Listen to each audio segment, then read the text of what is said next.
The Wood Whisperer is brought to you by Powermatic, the gold standard since 1921, and by Rockler Woodworking and Hardware. Create with confidence.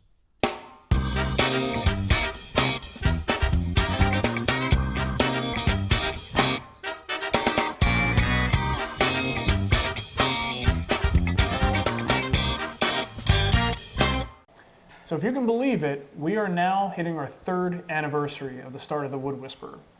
So October 10th will mark an even 3 years since we began. So that's like 30 years in internet time. Yeah, in internet time it's like 30 years, yeah.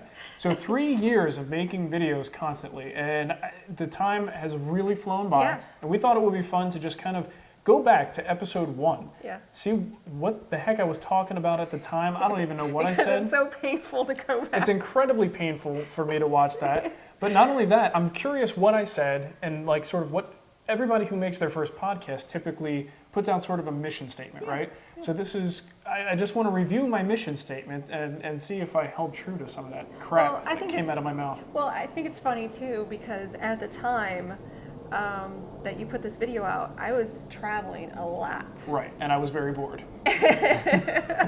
So I come back from a trip and he's like, look what I did. Look what I can do.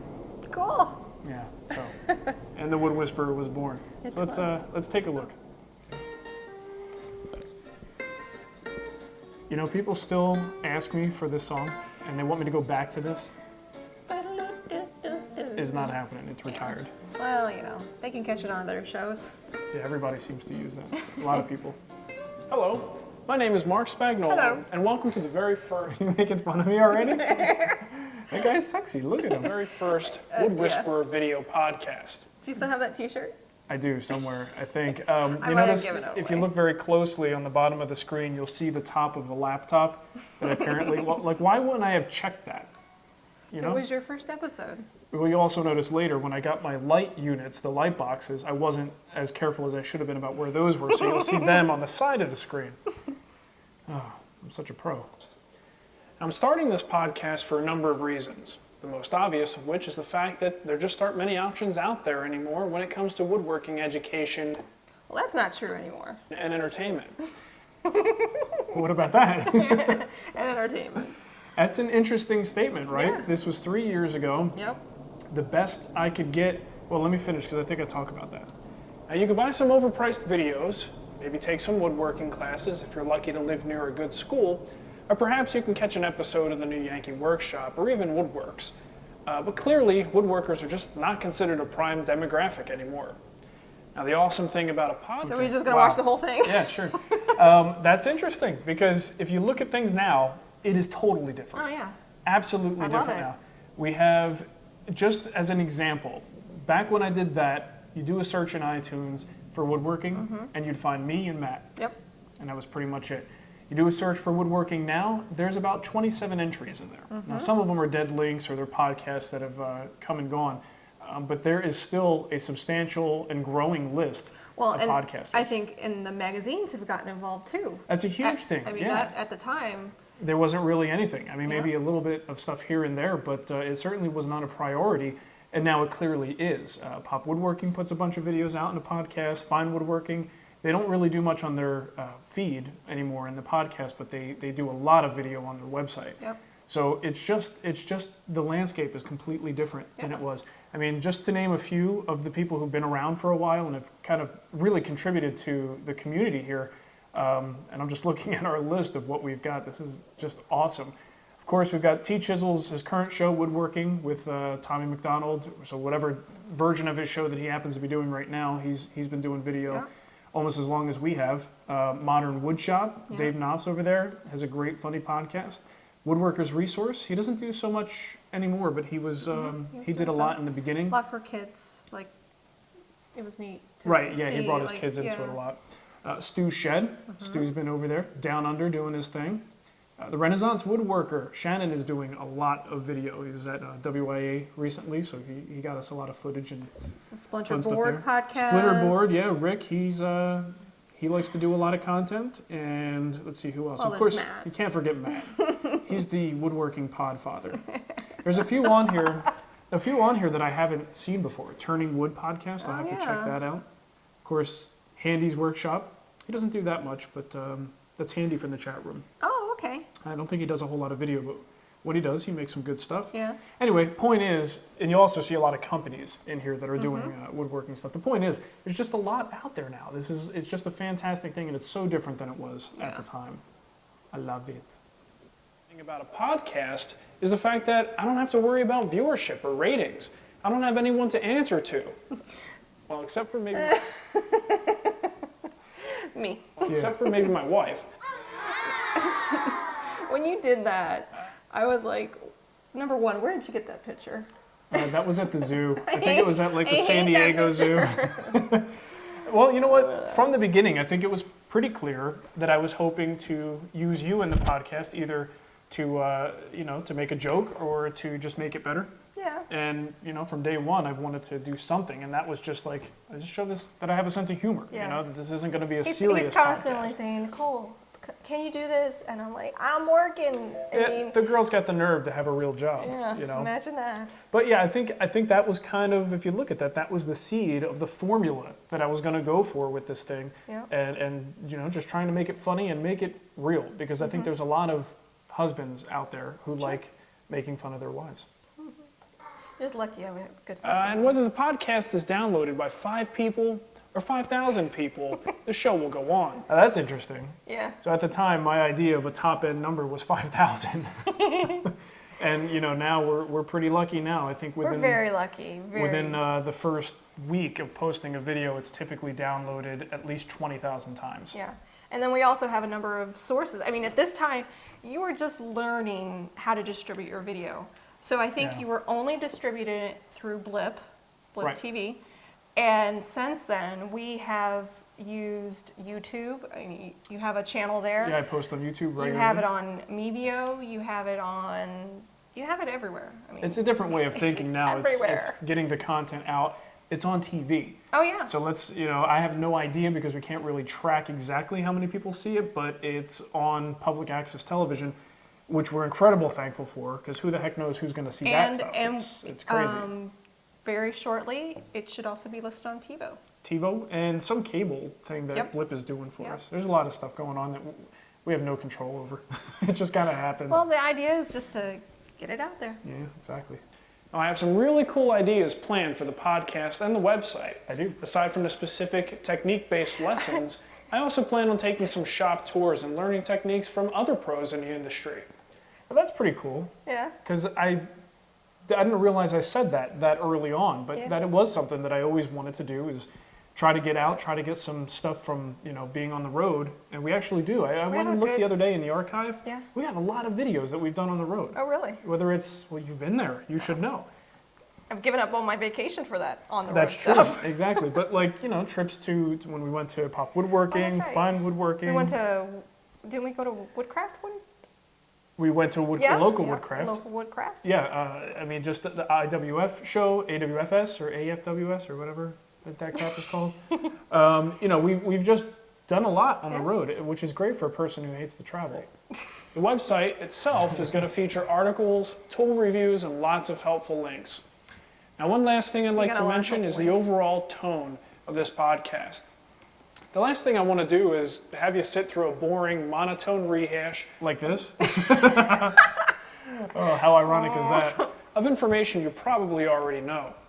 Woodworking is fun, it's exciting, and believe it or not, it's pretty easy to make fun of. I mean, the way we drool over tools and labor over these sharpening techniques, and we cry about not having enough horsepower in our table saw, but with all this fuss, we all still wind up making paper towel holders and toothpicks. That was supposed to be a joke. That's not that funny. Well, I thought it was funny. I mean, how do you make a paper towel holder, though? 3 pieces of wood and some glue. Okay. Or it doesn't really take very much. Now, in all seriousness, I hope that this podcast will teach you, inspire you, and most importantly, entertain you. Now, if it doesn't, just contact my wife at nicolespag@gmail.com. You put my email in there. I did. How many emails did you get that people were really writing you as if that was like, this is the line to contact the show on? I don't remember. I don't think people were used to. I mean, Now this is the first episode. People were not exactly used to a dry sense of humor, Right. and that I was being sarcastic. I wasn't serious. I was basically saying, if I screw up, talk to my wife. I forgot about that. You know, I think I got a couple. That's funny. Well, only 5 people watch that show. Don't do that. So. But it is. That's funny. That's your current email address too. Man, I'm terrible. Thanks. Terrible. I'm terrible. Stick around. We're going to have a ton of videos on the website. Lots of cool stuff to look at. Check back. So how many videos do we have? So it's been 3 years. I know we've just kind of celebrated our quote-unquote 100th episode. Where's the cake? It's at the store. It's at but Carvel. technically, I think there's 100 and... Well, in the beginning, I didn't have my numbering system down, so multi-part episodes were considered episode 1, part blah, blah, blah. Right. So we've got over 110, over maybe 112 videos. Well, that's not even counting the guild videos, right? Not counting the guild videos, not counting Whisper Minis. Oh. You know, so we're well over 100 at this point, but technically, we officially hit the episode number 100 and our 3rd year anniversary at about the same time, which is cool. pretty cool. Check back often. Make sure you subscribe to the RSS feed. I can't believe you we'll put see you the soon. feed address in there. What's that? www.feedburner.com/ Oh, wow. Questions or comments? I think I actually use my email address here. Yeah. Yeah. Well, there you go. So. Oh, look at the old. How I closed out the show. What's that saying? So on the last part, he says website development, me. For the longest time, and probably still to this day, a lot of people think that I manage the website. Yeah, I know. And I don't. Yeah, that didn't last that long. In the beginning, you helped me to get things going, but part of this we mentioned was she was out of town at the time. Yep. And I was too anxious. I needed to get something going. So I said, look, I've got to do this. And I sat down and learned how to use WordPress, and I started learning. I sent you some links and basically, tips. she wasn't going to be able to help me, is the bottom line. And if I wanted to do this, I had to do it myself. So that started my my love of copy-paste coding. Well, that's how, I mean, a lot of programming. It's just copying someone else's work. Yeah, pretty much. It's a secret. You know. And then I guess you do enough of that. I learned that secret. I'm like, I can program. Yeah, and you do enough of it, you learn how to manipulate code pretty well. So since then, the website has been all me and John Funk. Yes. John helps us and out a lot. Langley too. Helps us out with our buttons and stuff. Yeah, he's the one that really helped in the very, very beginning, because for those of you that have been with us for a while, a lot of the Photoshop work was me. Right. And I'm not good at Photoshop. I'm a hack at Photoshop. So a lot of that stuff. You did some good stuff, though. You did some good things. But we've gone to friends and people who we know who are better with it, and now we work with, some of you may remember John Funk from the chats and stuff, and he's just a phenomenal graphics artist, designer, programmer kind of guy, and does some great work. So all of the graphic upgrades that you're seeing on the site these days are a result of his work. And we got Scott Johnson to help us recently from the Extra Life and Instance podcast. He is a great artist and did some of the work for our New to Woodworking website. I love seeing how the site develops over time, because at New to Woodworking, it was just a section of the Wood Whisperer. It was a page, dedicated page in the Wood Whisperer, just to kind of get people started. Right. For those of you who don't know, my background is kind of end user based with software. So I'm always trying to think in terms of what's the user experiencing when they go to these sites. So, the static site just isn't for us. So we always have to keep developing it over time. And so doing things like that is what improves it, I think, over the long run. It also serves to anger people, which is always fun. People do not always like change. That's true. The bottom line is, though, I've got to keep the site being something that I want to play in. If I don't want to play in it, I can't expect other people to want to play in it. So that's why I continually try to improve it and change things. And one of those big changes we may as well mention now is the community website. We had a forum, which I reluctantly started in the first place. Yeah, you didn't want to do that. Bottom line is, there's some really great forums. Woodnet, Sawmill Creek, FamilyWoodworking.org, WWA Info Exchange. There's some great forums who they've been out there plugging away, doing their thing for years, and then we come along and start our forum. Because we needed a place for people to interact. Yeah, to interact with each other. So it was the logical thing to do at the time, so we did it. Well, since then, it's become a headache and a lot of work, so I decided I really want to take this to the next level. Let's start a community website which contains a forum, and that's what we have now. It's the Wood Whisperer community.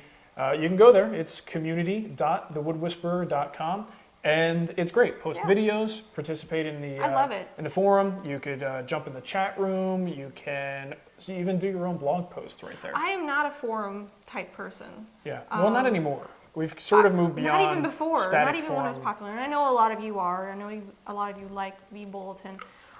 It was really cumbersome for me to go through that. And It's a lot of work. And for a really new user, especially someone that's never really experienced forums, it's kind of a daunting experience to kind of find your way through that. And it's not obvious at all. Yeah. So I really like the community. You know what else is not obvious? What? The behind the scenes crap. Yes. Like whoever designed that menu should be punched in the head. I mean, it's certainly capable, but it's like... It would be all wonky for certain people, and it was just... It's just not very user-friendly. I mean, you really got to know how to manipulate it. But anyway, enough about that. Anyway. So the other thing I wanted to mention, we had alluded to the Guild earlier. Yes. The Guild is going very strong. I'm really happy with the direction things are going there. The members are not trying to kill me, and it seems that I must be doing something right. Yeah. So that's a good thing. So go to thewoodwhisperer.com/TWW-guild if you want some information on that. And really look at it as two things. It's a way to get discounts on stuff, and it's a way to get more out of the Wood Whisperer. We have more videos, more access to live sessions. We have some great live interviews with other woodworkers recently. We had Adam King. We've had Charles Neal on the show. We've had Daryl Peart on the show. And we have Kelly Mailer lined up for the next one. Oh, cool. So yeah, it's fantastic. It's a really great interactive environment, and you may want to check it out. And just recently, Rockler came on board with the discounts. Right, so Rockler. Well, Rockler, Eagle America, the Woodwork Store, Laguna, the Canadian Lumber. the Canadian Lumber Place, and Bell Forest. Bell Forest. I would have shot myself if I forgot their name. Bell Forest Products is also one of the companies that participate. So really good stuff. Check it out. Enough self-promotion. Yes. Bottom line is we wanted had to fun. say it's been a great 3 years. Can't believe it's been, I'm like slowly watching my hair disappear off the top of my head from one episode to the next. But anyway, enough about me and my diminishing looks. So we just wanted to say thank you to everybody for coming to the website, watching the videos, and just helping us make this into what has really been a life-changing thing for you and I.